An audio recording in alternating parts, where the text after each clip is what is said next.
Welcome to The Review, a Rev partnership podcast, where we host conversations that share the power of public education and its impact on our region.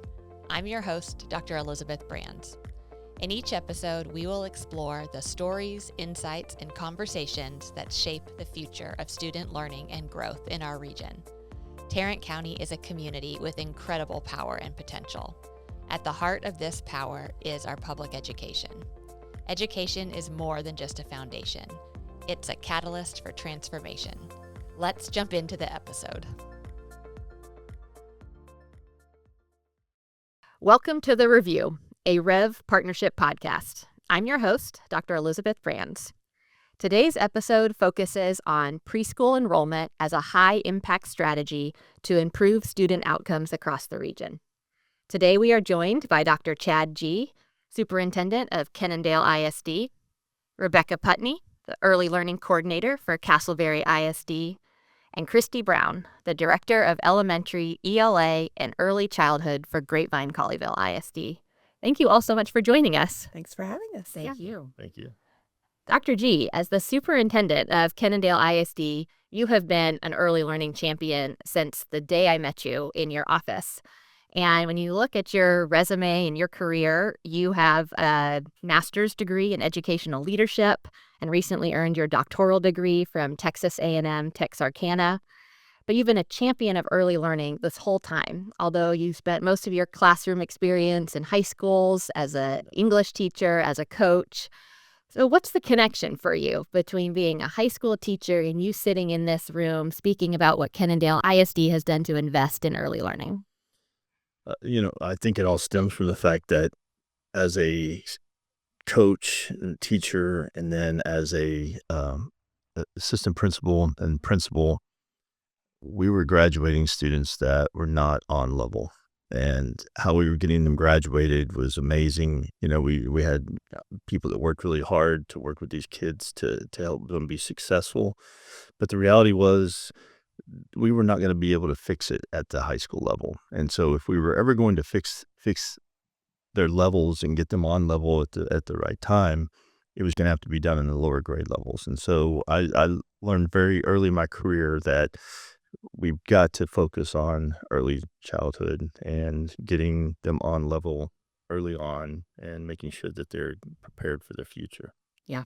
What a great story to have that direct experience being in high schools, seeing that more kids than you felt was acceptable were not meeting reading benchmarks and math benchmarks, and understanding that you need to go back earlier and make investments all the way back to preschool, kindergarten, to make sure that not as many students are showing up in our high school classrooms without those foundational reading and math skills. Really kudos to you from the seat that you sit in for being a champion of that. And Rebecca, you too are a champion of early learning. You've had a long career in early learning, from being a reading interventionist, a teacher, a literacy coach, a campus administrator, and now you have a role at the district office in really supporting Castleberry ISD's literacy and early learning efforts. You are also personally an avid reader and lover of books and reading and literacy. Talk to us a little bit about where your passion for early learning comes from and what gives you the fire and drive to keep getting up every day and being a champion for Castleberry ISD's kids.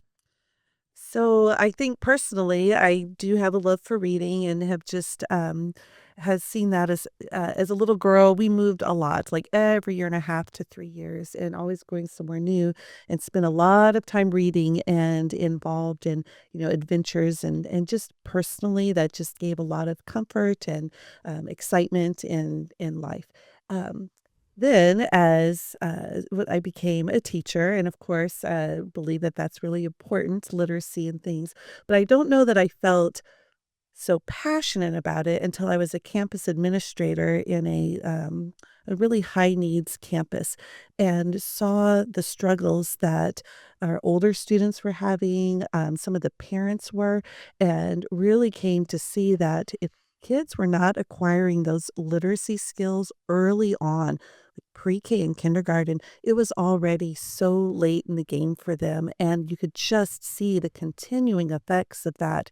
And so I think that's when I really started feeling the real life changing importance of literacy and getting it at an early age. And then really started hearing about and really kind of leaning in and plugging into that idea that it is a civil right. And you see, I think, the effects in adults when that doesn't happen. It's just kind of the self-perpetuating problem. And so I am just bound and determined that we stop that from happening wherever my area of influence is. So right now that's in Castleberry ISD. And so really I take it very to heart what happens with our pre-K and kindergarten students, especially where literacy is concerned. So yeah, thanks for asking that question, because it gets me all riled up all over again. So. Well, and Rebecca, we want to congratulate you and everybody at Castleberry ISD who was and played a big role in Castleberry in 2024 getting recognized as a TAEA District of Distinction. And we know that those kinds of district awards are not easy to come by and are the combination of a lot of people's hard work and effort. And so huge kudos to you and everybody who involved in that in Castleberry ISD. Thank you. You're welcome. Kristi, welcome to the podcast today. It's great to have you here. Good. We're glad to have you. You have been the early learning and childhood director at Grapevine-Colleyville ISD, and in that role have played a huge role in being a champion of the district's childcare programs and reading programs. Talk to us a little bit about how you got to this place in your career that makes you a champion of literacy and investments in the earliest years of a child's learning. I started teaching in pre-K, and I've just always loved the young children. We talked about that a little earlier. They love you unconditionally, no matter how you show up for them. And I did not have a great start to school, and so I really wanted kids to love coming to school. That was my main motivation. And as I moved up through the grades and I became an administrator at an early childhood campus, really seeing what kids are capable of and the independence that grows and the education of the parents is just really, it's to see that all come together and create the best possible outcome is what gets me excited to get out of bed and go to work every day. Is there's nothing that is off the table for a child with a great education. And so to be part of the start of that is exciting. That's wonderful. And everything that you're talking about here today in terms of your 3 districts' investments in early learning have really paid dividends in terms of the quantitative data that we see coming out of Tarrant County. So collectively, across your districts and all of those who call themselves Tarrant County districts, 68% of Tarrant County preschool students are considered kindergarten ready based on the region's kindergarten ready exam. And eligible students who attend preschool score 26 percentage points higher on kindergarten readiness assessments compared to their eligible peers who do not attend pre-K. And so the data really supports that quality preschool programs like the ones your districts are providing are an effective strategy for making sure that students are entering that kindergarten year ready academically, but also we know that so much of what kids learn in preschool is getting them developmentally ready for school as well. And Dr. G. Kennedale has made some significant physical capacity capital investments in your early learning program. Can you talk to us about the investments that you made in your early learning center and the thought and thinking behind that and what it looks like to walk those halls these days? Well, it goes back to what we were speaking of earlier with I saw that we were not preparing students at the early levels the way we needed to. And for our district, we had a vision to where we wanted to create a campus that solely focused on that. And so we turned a 5th and 6th grade campus into a early childhood center because it had the largest room capacity that we've had. And if you've been in those rooms, you see what I mean by capacity. I mean, our kindergarten classrooms average 1,200 square feet, and our pre-K classrooms are around 900 to 1,000 square feet. So they are substantially larger than most average classrooms, and the space that takes up. And it's all experiential learning. And we put about $6 million into this building to make it an environment that kids and families love. And our teachers, as you pointed out, it's like they don't feel like they're coming to work. They feel like they're they're at home every day when they get in there because it's just such a warm, special place. And that's the environment we wanted to create. And we wanted to nurture the SEL, coming off of COVID. I think everybody's numbers dropped, with kindergarten readiness and everything, but ours have rebounded very quickly. I believe we're about 71% kindergarten ready now. So, I mean, that's a substantial increase. And I think it's attributed to our staff and to what we're doing on that campus. Yeah, absolutely. And I've had the pleasure of coming into your building, and you immediately feel that top to bottom, every decision that went into the construction of that space had little kids in mind. Not just any kid, but specifically what it's like to be a 3 and 4-year-old because of the height of the signage, the height of the sinks, the door handles, and even the color patterns on the floor that help direct kids, to the purple classroom because they can follow the purple tiling along the floor to help them get there. So every decision, top to bottom, it really was student-centered, especially with our youngest learners in mind. And so as people might think, a $6 million investment is a big price tag for something like that in a district. How would you respond to somebody who had that question? It was a substantial investment. We had lots of community meetings, and we were also looking at our spaces at our other campuses. We came out of fund balance, but we recently passed a bond 2 years ago, and that bond, we reimbursed ourselves with that money out of our back into our fund balance, so that was helpful, and the voters approved that. So I think they saw the benefits of what we were doing. I would also say that campus, we made a commitment for that campus to be pre-K through first grade. And that was intentional because we wanted the teachers on that campus working with those students for those 3 very important developmental years and how that would carry over to them being prepared for second grade. Yeah. And Rebecca, Dr. G talked about the kindergarten readiness rates in Kennedale ISD. And across the region, we see data that supports that. The state percentage of kids that are kindergarten ready or enrolled is about 44% of preschool students who are enrolled across the state. But here in Tarrant County, we exceed that state number by being at 47%. And enrollment since 2021, as Dr. G mentioned, not just in Kennedale, but across the region, has increased by almost 10 percentage points since 2021. So we take some of those numbers and think about what's happening behind those numbers to drive that kind of preschool enrollment, not only to be up 10 percentage points from 2021, but also to be exceeding the state average of enrollment here in Tarrant County at 47%. And so talk to us a little bit about what Castleberry ISD is doing to invest in preschool enrollment as really an effective strategy to your whole early learning pipeline. Yes. So that is something that we're very deliberate about. I feel like if we can get our kids there for pre-K, that's, step number 1, get them in the doors. And once they're there, they tend to stay. And so I'd like to say I've also been in Kennedale's Early Childhood Center, and it is phenomenal. And the learning and the rooms are those thematic things. So you're really building that background knowledge, which we know is just so important for kids' comprehension and things and vocabulary. So I just think that's amazing. We don't have an early learning center. We have 3 elementary campuses, and our focus is to build up on each one of those campuses with our pre-K and getting them there in that building, and that they become a part of that school family. And so it's a little different avenue there.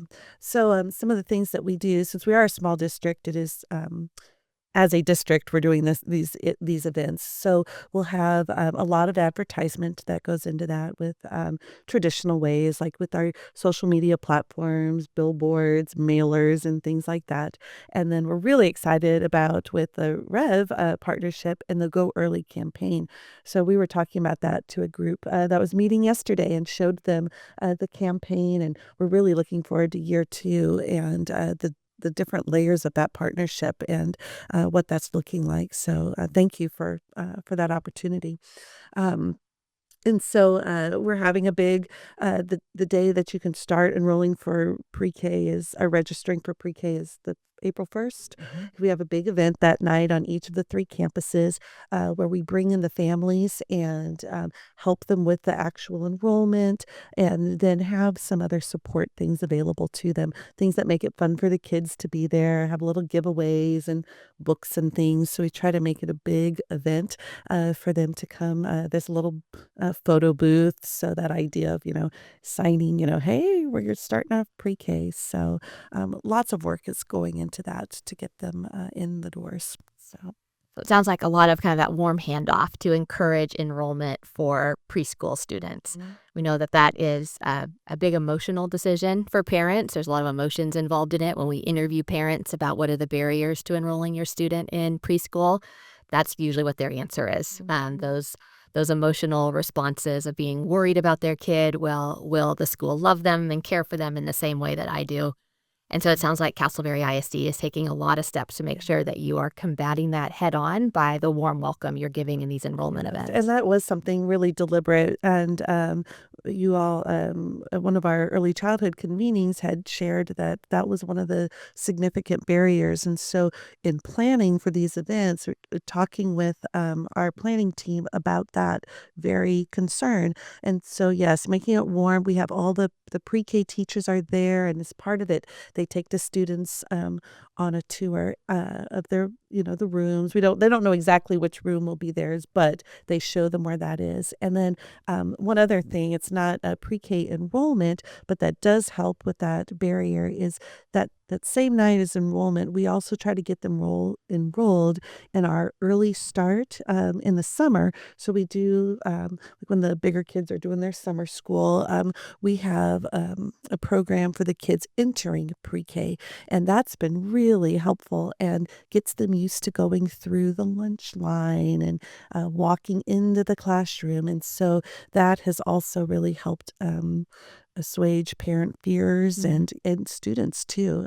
It's made a really big difference. Yeah, I always say the first day of school at the early campuses brings a lot of tears, that the parents eventually get over it, And our early start was like, that's one of the big things that we've noticed is those first day tears have, this past year, we didn't have a single one on any of the 3 campuses. Everybody was just amazed. But we really do think that is because they were already so prepared. We'd already made that little transition. So it's been real helpful. And Kristi, you too at Grapevine-Colleyville have been involved in what Rebecca was referring to, the Go Early, Go Forward campaign that was done by the coalition of 17 early learning directors across the region. And the impetus of that was a lot of what you're talking about here, is that our preschool programs across the region are effective strategies for getting kids ready for kindergarten and the years beyond kindergarten.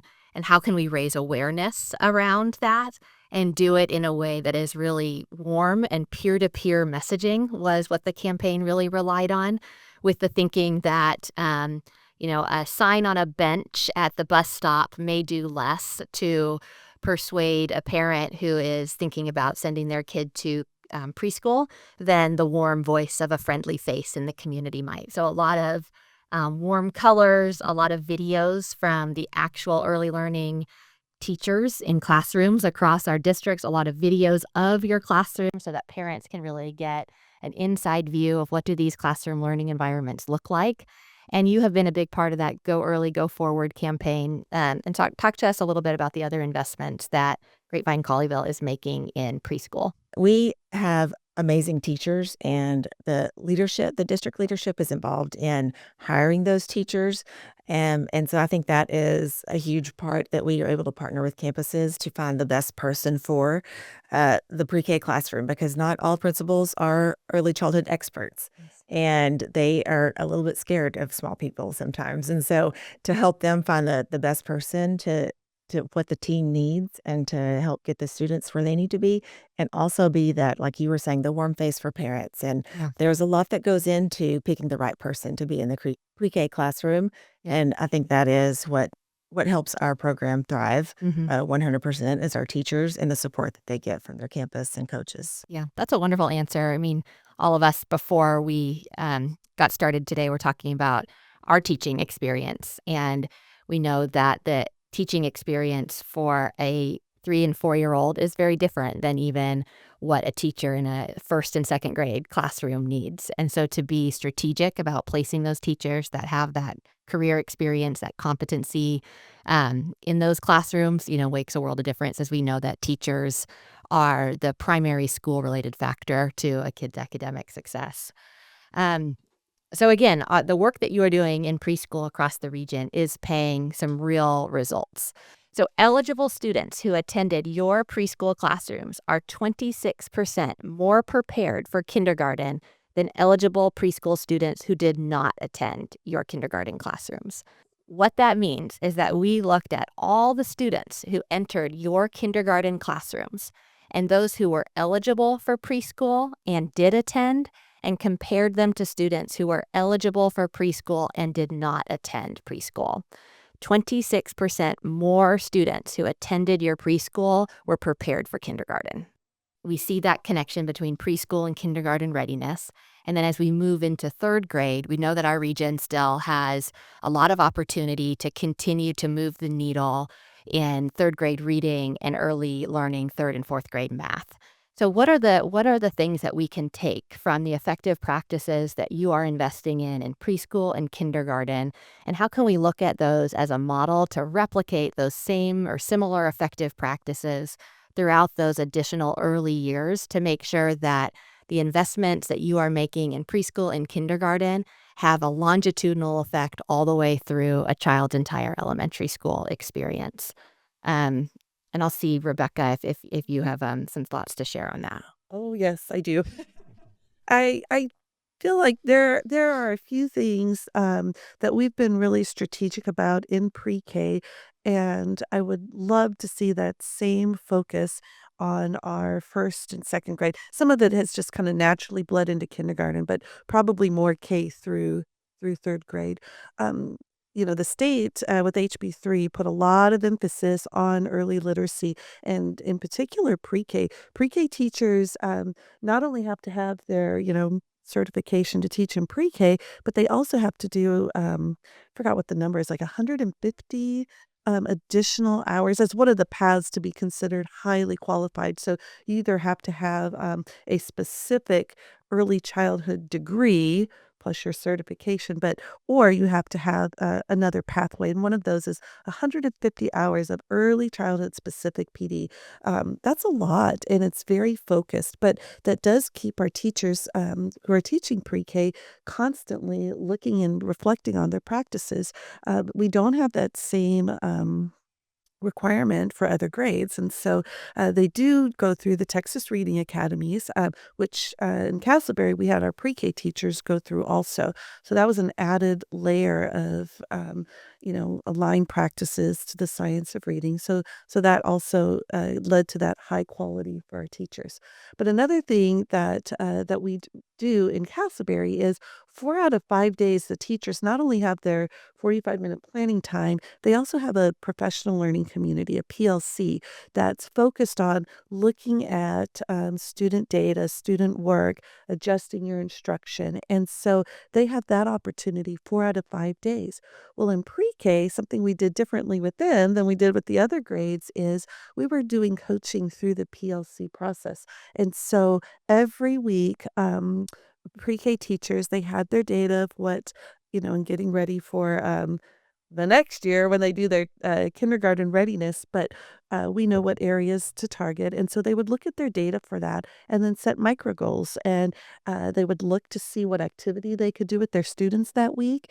Every day, they'd work with those students. And then the day before or the day of the PLC, they used it as a formative assessment. And then they'd bring that data to the PLC, who mastered it, who didn't. And they just worked their way through these literacy skills that were needed. I would love to see that same level of specificity in kinder and first and second grade about acquiring those very specific literacy skills. I think we'd see a big difference in our reading in third grade.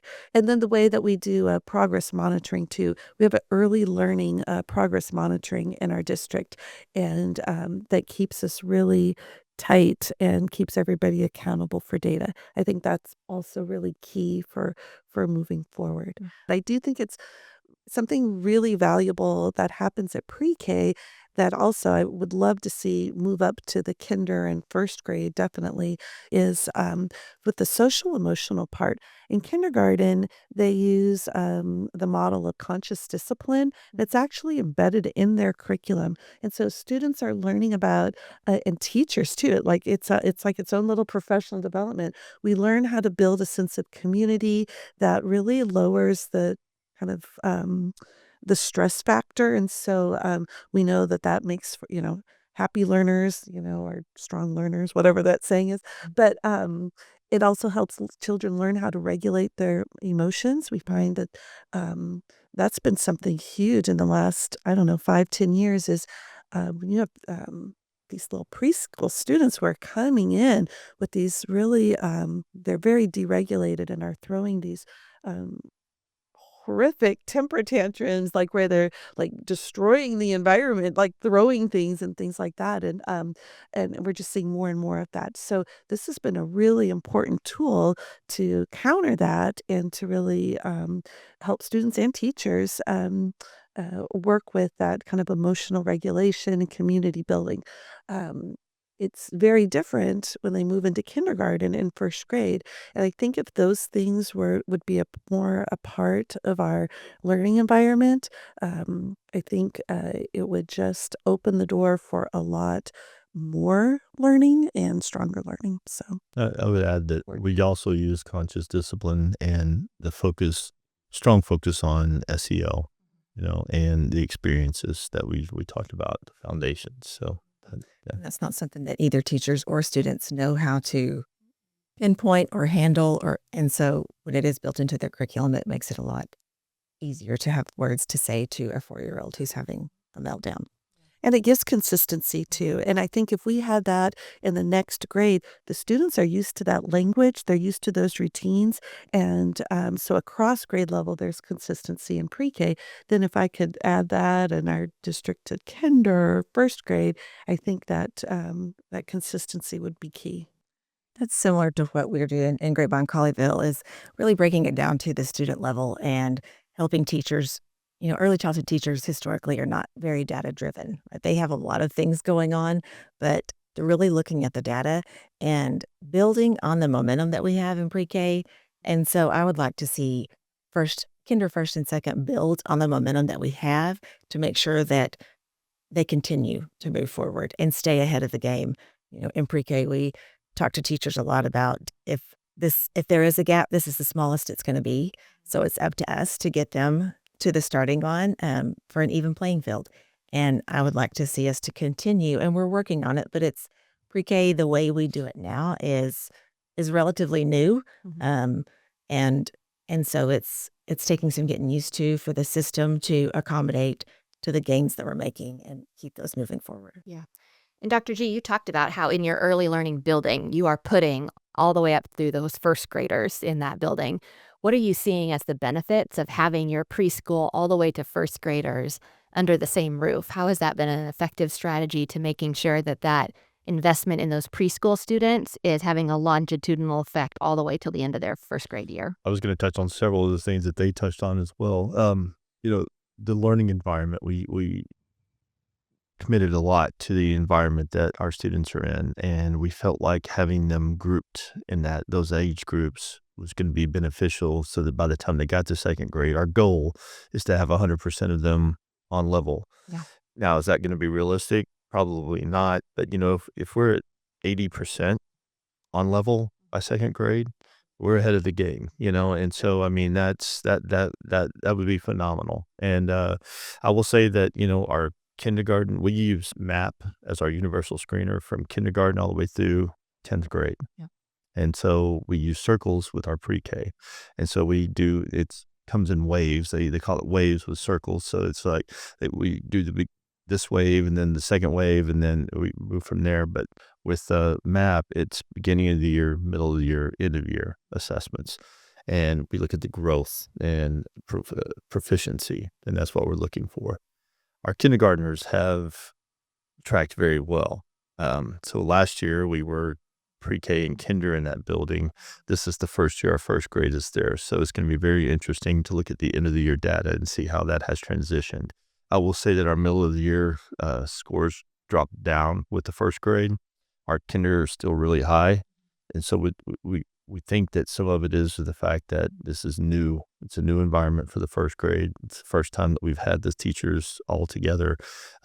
They do work in PLCs. We don't have a teacher desk in the classrooms, so we have a community room basically, and all the pre-K are in one room for their office space, and they do PLCs. Kinder's in another, and first grade's in another, and they use those shared community spaces basically, and that's where they do the PLCs every day. And our principals are in those PLCs, and they're in those classrooms every day. And we put a strong focus with our principals and our APs of being in there to sit there and monitor and see and coach our teachers on best practices. And so the data is not there yet, so I'm going to be curious to see how it transcends, but we feel like it's going to make a significant impact just because of the consistency. When we were looking at the models, did we move the kids? How often do we move the kids from one campus to another? We wanted them to stay together as long as we could. And so 3 years together on that campus, we feel like will give us the foundations that we need. Well, we're certainly walking out of this conversation with some important and innovative action items in each of your districts, whether you can put those early learning grades under the same roof as preschool up through first grade like they do at Kennedale, or it's a PLC model that is working effectively for your district in the preschool classroom and extending that through third grade, or in investments in frameworks for classrooms like the conscious discipline model and extending that up through elementary school. It sounds like, each of you has really identified some effective strategies that are happening right now in your preschool classrooms, and that if replicated and scaled to those first, second, third grade could pay some really positive dividends, as all of you have spoken about how critical the third grade reading benchmark is. And this year, one of Rev's kind of core principles is to make sure that we are using data to lift up and celebrate the great things happening across every one of the 17 independent school districts in Tarrant County. And so our data team independently now analyzed and looked at regional data, both in your districts and aggregated across the region. And we ran our Caught You Being Awesome Fall Media Blitz. It included personal interest stories, blogs, video footage of some of your districts, interviews, to make sure that we are lifting up and celebrating how data is supporting the exemplary work that's happening across every one of the 17 independent school districts. And as we think, too, about that Go Early, Go Forward campaign, and we spoke about the message being so important to parents about the academic and developmental side of sending your student to preschool and the importance of going to school early. What would you tell a parent related to the bright spots happening in your district, especially around those early learning years, if a parent were to ask you, why should I go to Grapevine-Colleyville or Castleberry or Kennedale? We'll start with you, Kristi.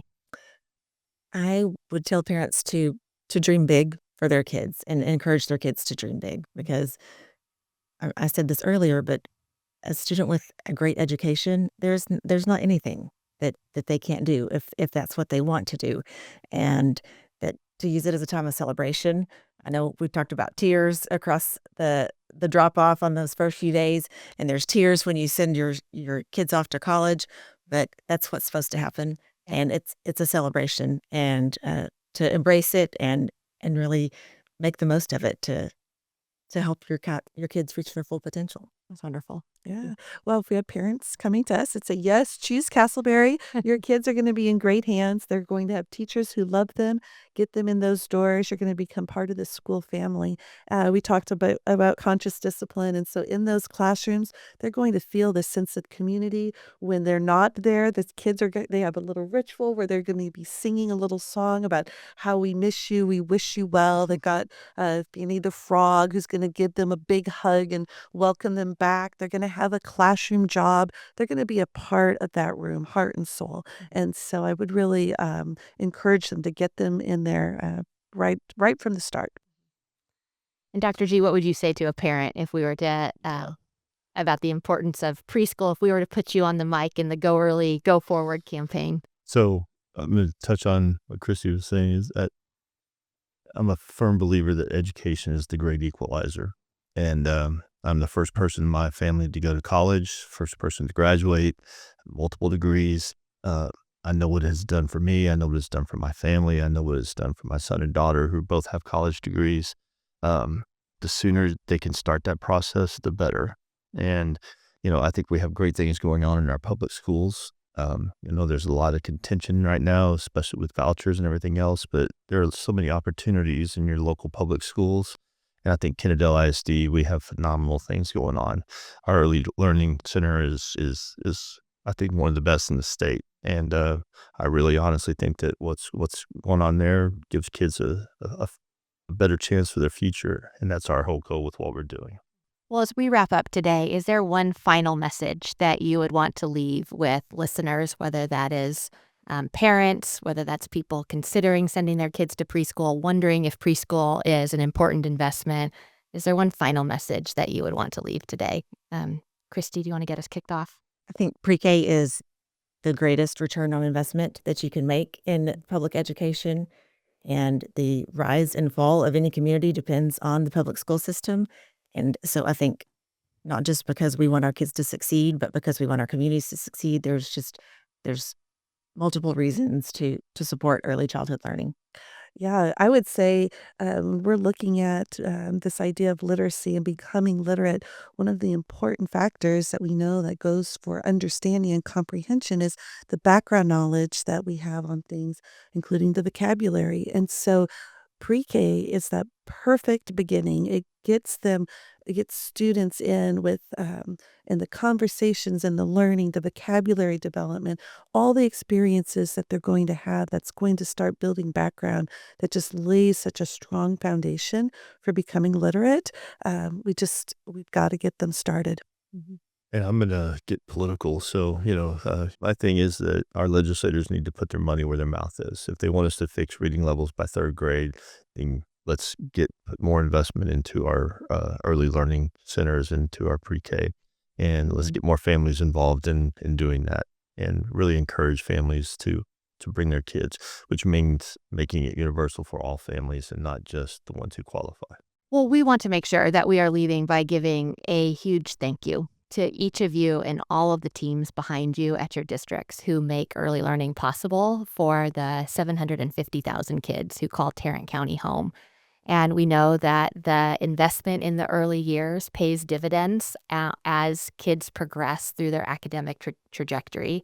Kristi called it a celebration of what's happening in preschool. And Dr. G is putting $6 million behind kind of where the talk is to say that dollar investment is worth it, as we need to make sure that these kids are not just meeting critical reading levels, but they're persisting to enter our high school classrooms and graduate as high school seniors, having the grade level math and literacy competencies that we know begin in our earliest years that lay the academic and developmental foundations. And so we send a huge debt of gratitude to each of you for the commitment that you have made in your careers to investing in our earliest learners. On behalf of everybody who is a part of this podcast, we thank you very much for your commitment to kids in Tarrant County and for you sharing your voice and perspective on our podcast today. Thank you. Thank you. Thank you. Thank you for listening to The Review, a Rev Partnership podcast. If you enjoyed today's episode, please be sure to subscribe and follow us so that you never miss an episode. For more information on Rev Partnership, please visit our website at revpartnership.org and follow us on social media. Until next time, thank you.